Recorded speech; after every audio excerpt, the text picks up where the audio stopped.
Êtes-vous communiste ? Non, je suis antifasciste. Depuis quand ? Depuis que j'ai compris ce qu'était le fascisme. Ernest Hemingway. Libre Ensemble, Catherine Ax, Jacques Nizan. Bienvenue dans Libre Ensemble, bonsoir à toutes et à toutes. Cette phrase, c'est l'épigraphe de notre invité ce soir. Et oui, nous recevons l'homme qui voulait vivre sa vie, comprendre celui qui se met à la poursuite du bonheur depuis plus de 30 ans pour nous émerveiller, nous tirer de nos rêveries sur l'amour éternel ou le couple parfait, mais aussi sur nos sociétés en déroute et pour nous secouer lorsque nos sociétés malmènent les démocraties ou les femmes. Douglas Kennedy est notre invité ce soir. Bonsoir Douglas Kennedy. Bonsoir Catherine. Ravi de vous accueillir et un face-à-face un peu entre les États-Unis et la Belgique, l'Europe aujourd'hui, enfin ce soir, car nous avons également Benoît van der Meerschen. Bonsoir Benoît. Bonsoir. Vous êtes vous donc le secrétaire général du Centre d'Action Laïque et vous allez nous faire comprendre vous pourquoi il est temps d'agir pour sauver ce que le monde nous envie, nos démocraties européennes et nos libertés chèrement acquises. Bonsoir à toutes et à tous. Avec Les hommes ont peur de la lumière, vous avez, Douglas Kennedy, planté le décor triste mais réel d'une Amérique en crise, toujours plus divisée entre les progressistes et les puritains. Dans votre dernier roman, et c'est ainsi que nous vivrons, vous poussez l'idée à son paroxysme. Une nouvelle guerre de sécession a eu lieu, redessinant les frontières, érigeant des murs physiques de séparation. Samantha, votre héroïne agente secrète, doit infiltrer l'autre zone pour une mission dans l'autre camp. Mais l'autre camp, justement, n'est ni pire ni meilleur. Vous laissez un peu le choix, presque aporique, une difficulté logique, insoluble donc, entre une société ultra-puritaine, réglementée, religieuse, sans liberté, et une société d'aspect plus libre mais hyper surveillée aux technologies numériques et traitement de nos données personnelles qui permettent une surveillance accrue et le grignotage de nos libertés. Il n'y a pas de bon ou de mauvais camp, mais on sent quand même dans lequel vous voudriez vivre. En même temps, peut-on aller contre et organiser la résistance, Douglas Kennedy ? La résistance. Pour moi, en fait, honnêtement, je vais commencer avec une digression. Depuis, en fait, 68, l'année célèbre, on a vécu une guerre culturelle aux États-Unis. Richard Nixon, à l'époque, pour gagner la Maison-Blanche, il a fait une stratégie pour, franchement, gagner le Sud. C'était la première fois depuis, en fait, 100 ans qu'un président américain a gagné le Sud. Pourquoi un républicain? Parce que le parti républicain, c'était le parti de Lincoln.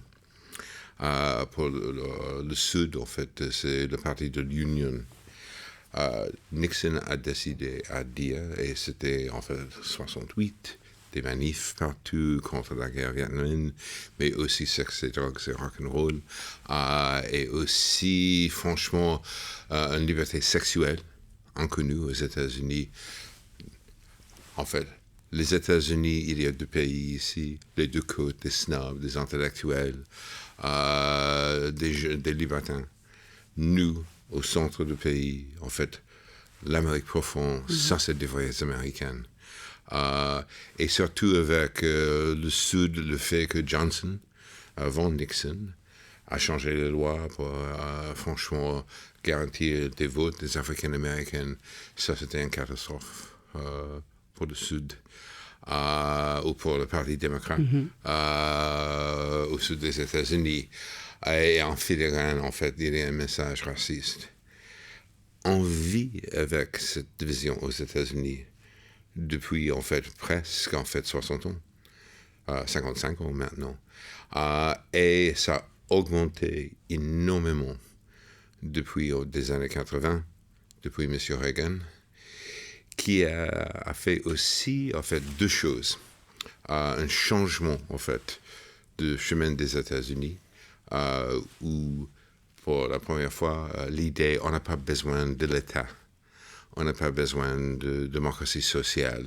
Tous les programmes de Roosevelt, le New Deal, après la Grande Dépression économique, étaient détruits par Reagan, mais aussi de plus en plus une alliance avec les fondamentalistes. La vérité, et c'est passionnant, Roe v. Wade, la loi qui a consacré le droit de l'avortement fédéral, c'était fait dans une Cour suprême avec une majorité républicaine. Et ça, c'était 73, je pense, 73-14. Parce que le point de vue du Parti républicain, on reste en dehors des chambres des citoyens. avec les évangélistes, immédiatement, l'avortement, on peut cibler ça. Et aussi, c'était une période quand la télévision câble était partout. Il n'y a pas 5-6 chaînes, c'était 200. Et honnêtement, c'est devenu un pacte faustien entre le Parti républicain, en fait, des économistes de droit, de l'école de l'Université de Chicago, Milton Friedman, et aussi des fondamentalistes. On vit avec ça maintenant. Et c'était complètement augmenté pendant Bush 1 et Bush 2, et surtout M. Trump. Et c'était extraordinaire à voir avec M. Trump, le mec qui a dragué des stars de porno, qui a payé peut-être pour une vingtaine d'avortements, qui est sexiste, pas chrétienne, mais elle est devenue en fait le cheval de Troie pour les fondamentalistes, parce qu'il a dit « Soutenez-moi et je vais faire exactement ce que vous voudrez ». Vous plantez votre action en 2045, ce n'est pas une date anodine, évidemment, 100 ans après la fin de la Seconde Guerre mondiale. Pourtant, ce qui est effrayant, c'est qu'on sent que cette dystopie ne pourrait ne pas en être une, mais la réalité est bien là. Est-ce que c'est cette peur-là qui vous a fait sauter l'Atlantique? On vous dit de vous que vous êtes le francophile, l'écrivain, l'auteur américain le plus francophile, le plus européanisé. Vous vivez la moitié de votre temps en Europe. Est-ce que c'est cette envie-là aussi de rejoindre peut-être des contrées plus démocratiques Oui, et j'étais éduqué ici aussi, à Trinity College Dublin. En fait, j'ai vécu 11 ans en Irlande et j'ai un passeport irlandais aussi, donc j'ai un passeport européen. J'ai une hypothèse au sujet de la vie. Tout est supportable avec un billet aller-retour. Et maintenant, de plus en plus avec, franchement, un nombre totalitaire aux États-Unis, le fait qu'il y a un échappatoire pour moi, ça c'est pas mal. Le truc, j'ai habité 33 ans entre l'Irlande et l'Angleterre, et avec une pied à terre à Paris. J'ai décidé de revenir en 2011 parce que j'ai pensé aussi son pays, c'est comme sa famille. C'est le dispute perpétuel, et aussi, en fait, c'est mes racines. Et c'était nécessaire d'être là-bas une moitié de l'année. La vérité pour moi, quand j'ai commencé de réfléchir à ce roman, c'était après un dîner avec une camarade de classe de l'université américaine, qui est un Golden Boy de Wall Street, ancien Golden Boy maintenant, comme moi, et un homme avec une valeur de peut-être 100 millions. Donc, il a payé pour le dîner. Et c'était au milieu de confinement, donc on a dîné. J'ai proposé un resto coréen, très simple, dans mon quartier new-yorkais, et on était à l'extérieur avec la neige. C'était très Covid. Et c'était juste après, en fait, la fin de Roe v. Wade. Et ce mec, même s'il est riche, en fait, socialement, il est progressiste. Et il m'a dit, j'en ai marre des voyous dessous, des néo-chrétiennes qui sont des néo-crétins. Il a dit ça. Et aussi, le fait que, et voici une question, Douglas, qui contrôle l'argent ici, chez nous? C'est les deux côtes. La Californie a en fait la quatrième économie la plus importante du monde. Mm-hmm. On est ici dans ta ville natale, New York. C'est le centre de la finance globale. Pourquoi on continue à subventionner des voyous du sud du Midwest qui sont contre notre société laïque et notre constitution hyper laïque, où la séparation entre l'Église et l'État est consacrée et primordiale. Et pourquoi c'est consacré aux États-Unis? C'est un de mes thèmes aussi. On a commencé aux États-Unis comme une expérience religieuse. J'ai dit ça une fois à la radio publique aux États-Unis, c'était un petit scandale. J'ai dit que les puritains qui ont fondé le Massachusetts, la colonie de Massachusetts, en 1623, c'était le Taliban du XVIIe siècle. Mais c'est la vérité.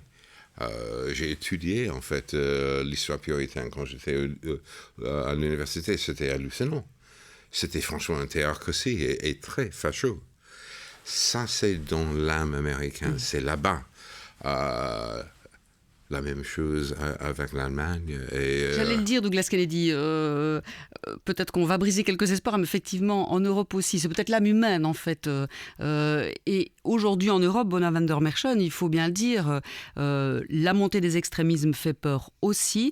Et les soucis que pointe Douglas Kennedy, cette séparation, on la vit aussi. Il y a comme des relents de ce qu'on connaît ici chez nous.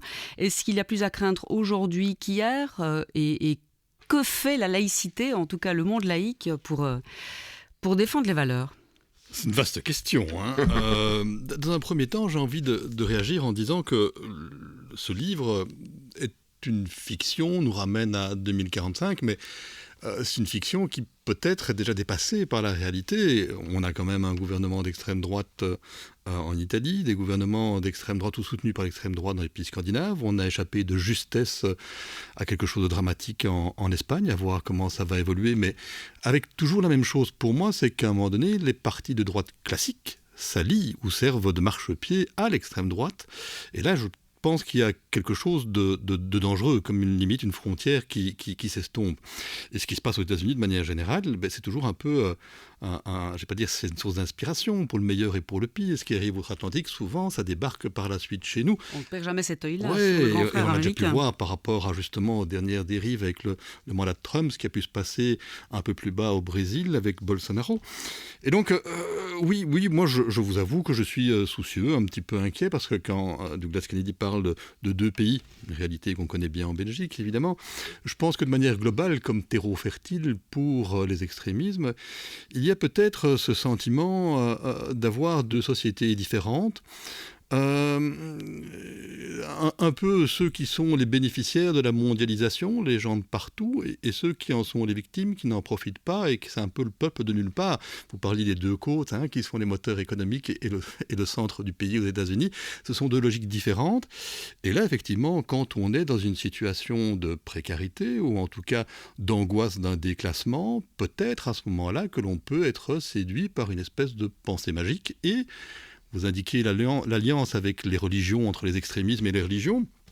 Ben oui, c'est un peu la même logique au départ. Pour une religion, c'est eux et nous, ceux qui croient, ceux qui ne croient pas. Mais pour effectivement les extrémismes, c'est cette logique là aussi de eux et de nous, et souvent de construction d'un ennemi intérieur.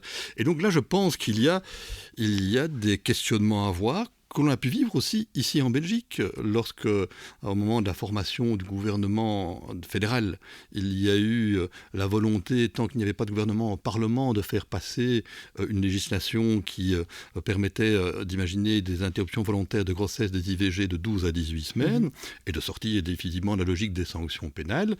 Il y a eu, c'est un peu technique, de recours incessants à la section législation du Conseil d'État. Il fallait 50 députés, 150 pour le voter. C'était les partis estampillés chrétiens avec le parti Vlaams Belang. Donc il y a là quand même une alliance de circonstances qui peut préfigurer d'autres choses et qui, quelque part, fait un peu peur, parce que moi je respecte profondément la liberté de croire ou de ne pas croire, la liberté de religion, il n'y a pas de souci avec ça, c'est un droit fondamental. Ce qui fait un peu plus peur dans le discours extrémisme, dans certaines alliances, c'est que moi ce que nous aimons de manière générale en laïcité, c'est le débat d'idées, sans concession, la confrontation, le libre examen. Aller discuter avec quelqu'un qui est persuadé qu'un texte sacré dit tout, ça réduit un petit peu la perspective d'un véritable débat. Et là, on s'enferme dans une espèce de pensée magique sur laquelle certains, à mon avis, entre guillemets, insistent, parce que justement, quand on est perdu face à une réalité, on a peut-être tendance à se réfugier dans autre chose. Mais ça ne fait pas des citoyens responsables. Quelle est votre vision de la laïcité, Douglas Kennedy, aux États-Unis ? Évidemment, elle est presque absente, on va dire. Les églises trop différentes, trop variées, trop nombreuses. C'est absent et pas absent. Ça, c'est la vérité. Et aussi, il y a beaucoup de résistants, comme moi aux États-Unis, qui ont dit non. Désolé, en fait, le système, c'est laïque ici, c'est séculaire.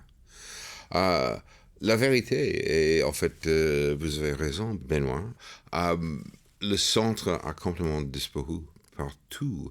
C'est marginalisé. Dans le passé, je me souviens très très bien, en fait, à une époque quand, le centre, c'était Helmut Kohl, ou récemment Angela Merkel, ou Jacques Chirac, ou Bush premier, pas deuxième. Deuxième était trop extrême. Même si Nixon, maintenant, il est très centriste, et avec l'idée que, en fait, la religion, c'est un choix personnel. Et c'est en dehors des choses législatives. Maintenant, regardez le Cour suprême aux États-Unis. C'est justice hyper catho et hyper de droite. Et contre, franchement, en fait, beaucoup de choses, en fait, laïques et aussi avec un point de vue vraiment misogyne. Ça, c'est très vrai maintenant. Et c'est le grand débat aux États-Unis.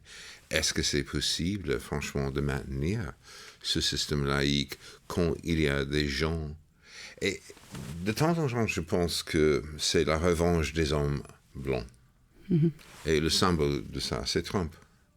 Un homme très blanc, misogyne, en fait, en filigrane raciste, complètement sexiste aussi. Avec la peur, et j'ai vu ça avec mon père, qui était très catho et un homme, en fait... La peur d'être remplacé. Oui, tout à fait. En fait, mais quelqu'un qui a détesté le féminisme, détesté des homosexuels, très mal à l'aise avec une société pluraliste. Parce que c'était, en fait, la fin du pouvoir des hommes blancs qui a fondé, en fait... le pays. Mais c'est la même chose partout maintenant. C'est partout. Et on voit ça. Mon Dieu, en fait, j'ai vécu 23 ans à Londres. Et même si le parti de Thatcher et de John Major, qui était Thatcher Light, franchement, c'est complètement différent que Boris Johnson et même si Rishi Sunak maintenant. Et la même chose quand on regarde aussi l'Hongrie, la Pologne, l'Italie. De temps en temps, je pense, on est au milieu d'une version numérique des années 30. La résistance en Belgique, Benoît, elle s'organise. Douglas, vous dites qu'il y a effectivement une résistance qui s'organise aussi aux États-Unis. Ici en Belgique, elle est organisée autour de la laïcité, notamment du Centre d'action laïque. Est-ce que les combats ont changé ? Les combats, aujourd'hui, ils sont plus que jamais d'actualité. Je rebondirais juste sur un point quand même, sur Trump, qui est effectivement aux antipodes dans son comportement de ceux qui le soutiennent. Je pense à certaines églises qui le soutiennent. Et donc, il y a un cynisme terrible de la part de ceux qui le soutiennent, comme de Trump qui est soutenu, en se disant l'essentiel, c'est qu'on arrive à tracer quelque chose, et peu importe qu'on ne soit vraiment pas sur la même longueur d'onde. Sur les combats par rapport aux extrémismes, moi je pense qu'on doit être... comment dire, le moment aujourd'hui nous oblige. On a en plus vécu une période complexe avec le confinement dû au Covid, avec la guerre à nos portes. On habitue les gens dans des situations de crise à ce qu'il y ait une gestion autoritaire, verticale. On n'a plus le temps de discuter, on n'a plus le temps de faire du droit, on n'a plus le temps du débat. L'urgence commande, mais c'est dans ces petits renoncements à ce qui fait la matrice d'un état de droit ou d'une démocratie qu'on habitue les gens à des mesures autoritaires. Et si les gens ont peur, ils seront enclins d'une certaine manière à se réfugier dans ceux qui leur assurent autre chose en termes d'ordre. Et les extrémismes, ils veulent offrir une alternative. À la fois la défense d'un ordre social, quelque chose de mythologique, revenir à un passé, parce que ça évite de se poser des questions sur le futur, mais aussi la promesse qu'on peut arriver à autre chose si on cible un ennemi intérieur de préférence ou avec des mesures simples, aisément compréhensibles. Moi, je pense que ce que l'on doit faire, c'est toujours faire le pari de l'intelligence. D'abord, il n'y a pas de personnes stupides, il y a des personnes qu'il faut simplement aller à la rencontre, ces gens, aller discuter avec eux, essayer de les convaincre.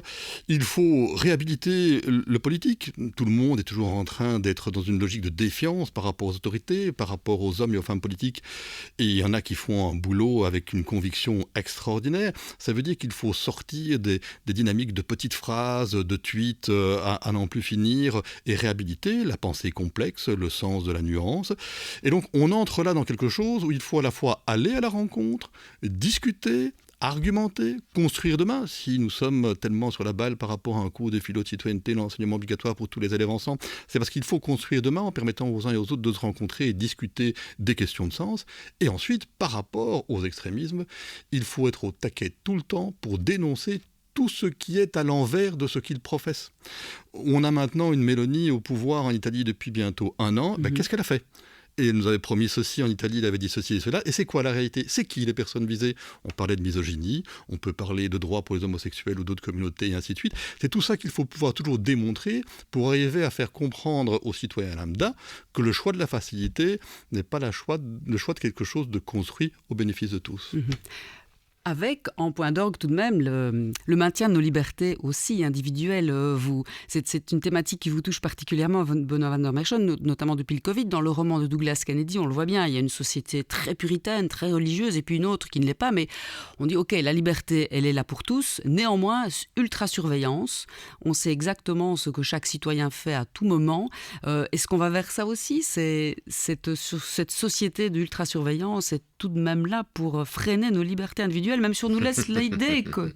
Le confinement a donné un coup d'accélérateur extraordinaire à cette logique qu'on peut ficher, surveiller, contrôler tout le monde.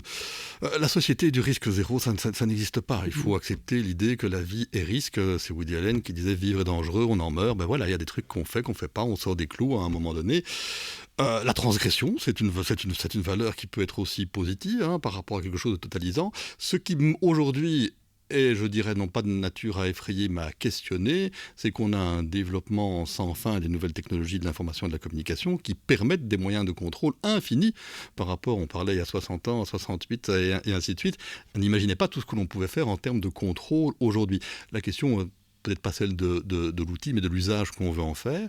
Et aujourd'hui, j'ai envie de dire effectivement que les années qu'on a pu vivre de Covid et de confinement montrent que, en réalité, la population s'habitue très vite à des mesures de type autoritaire. Et aussi le fait que, en fait, et c'est un grand problème dans, en fait, mon milieu, le fait que qui lit maintenant, ça c'est une grande question. Et tout le monde a dit pendant le confinement, ah oui, tout le monde a acheté des livres.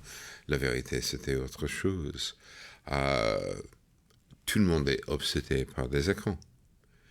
Regardez le métro, un autobus, le train. C'est des gens en face de portables. Et surtout la génération de mes enfants, à la vingtaine, au début de la trentaine. En fait, ma fille, en fait, mon fils aussi, en fait, ils sont rares. Ça, c'est aussi un grand problème aussi, parce que le rapport avec la langue, par exemple, le rapport avec le monde des idées, un point de vue nuancé, ça, c'est aussi un aspect d'aujourd'hui. Des gens, en fait, d'extrême droite et d'un certain moment des extrêmes gauche ont des points de vue très manichéens. Pour moi, quand j'ai écrit ce roman et j'ai créé ces deux pays, j'ai écrit quelque chose en 2015. Ce n'est pas un western. On n'est pas en fait un pays en fait, avec les chapeaux noirs et les chapeaux blancs. Et l'avenir pour moi, oui, ce sera sous surveillance. Ça, c'est clair. Ça, c'est clair. Un flic m'a dit il y a 8 ans, si on n'est pas au Corée du Nord, Douglas, on peut vous trouver dans peut-être 15 secondes. Si on a un portable, on est sous surveillance aujourd'hui. Ça, c'est sûr. Ça, c'est là. Mais aussi, pour moi, un autre aspect d'aujourd'hui, et c'est une tendance humaine de chercher des réponses tout le temps. Chaque système totalitaire, depuis le début, chaque système a des réponses.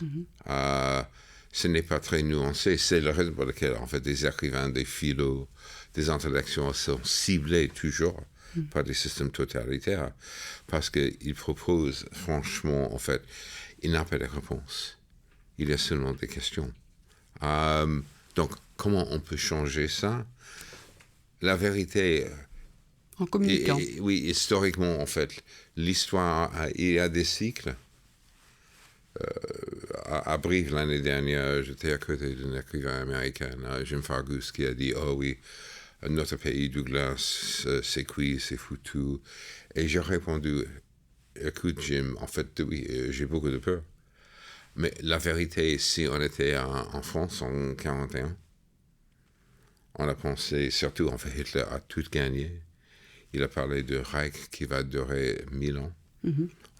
On a pensé tout le temps, comme Walter Benjamin, oui. Ce qui a valu la mort de Stefan Zweig. Oui, Stefan Zweig, oui. Avec son épouse. Beaucoup d'intellectuels, Walter Benjamin aussi, qui s'est suicidé à la frontière espagnole. Il n'a pas d'espoir.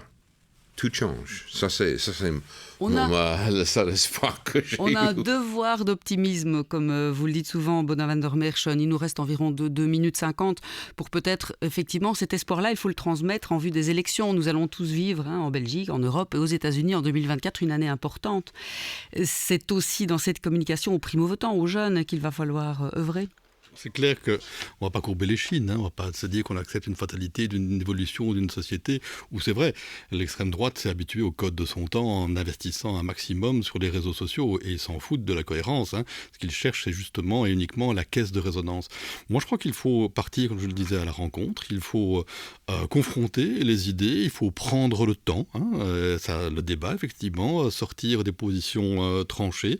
Ça passe aussi par l'éducation. L'éducation, on ne va pas tout régler, parce qu'il y a tout ce qui se fait aussi en famille, et il y a tout le temps qui est passé devant les écrans. Ça doit être fait avec, parce que je pense qu'on change de paradigme, et il faut aussi accepter la société du XXIe siècle dans laquelle on se trouve maintenant. Mais vraiment, moi je pense que l'heure, elle est à se retrousser les manches pour avancer, parce que ce que nous promettent en réalité les extrémismes, et l'histoire est là pour le démontrer, c'est pas une société du bonheur, c'est une société de la confrontation perpétuelle, c'est une société de la haine, c'est une société de la violence extrême, poussée. Ça passe d'abord par les mots, et puis après on sait que ça vient très vite par les actes, et par une surveillance pour tous ceux qui, d'une manière ou d'une autre, sortiraient des clous. Et je pense que plus que maintenant, les questions de surveillance et de vie privée, ce qui est important, c'est qu'à force de ramasser des données sur les uns et sur les autres, on finit par déterminer ce que doit être la norme, l'individu normal, celui qui rentre dans les clous. Or, on sait bien qu'à un moment donné, être hors norme, c'est ça qui est aussi sympathique, et c'est ça que nous devons, cette singularité-là, que nous devons aussi essayer de défendre. Avec une campagne du Centre d'action laïque 2023-2024 qui s'appelle les extrémismes, notre prison, parce que justement, la pensée extrémiste, elle réduit, elle enferme, et nous, ce qu'on a envie, c'est de personnes émancipées, qui justement arrivent à sortir de leur prison réelle ou imaginaire. Campagne à suivre évidemment sur tous nos réseaux sociaux et pendant quelques mois. Douglas Kennedy, vous êtes en préparation d'un prochain livre à sortir avant fin 2023, justement sur votre pays, les États-Unis, et votre vision pour les futures élections. Oui, en fait, c'est mon rapport avec les États-Unis, en fait, et c'est très conflictuel. J'adore mon pays, j'ai peur de mon pays, et en même temps, en fait, 24, c'est une élection primordiale aux États-Unis.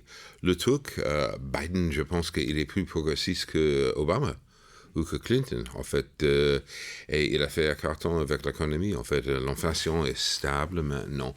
Ça va changer des choses, je n'imagine pas. Parce qu'aux États-Unis, l'image compte beaucoup. Et le problème avec Biden, c'est la nuit des morts vivants. Ça, c'est la vérité.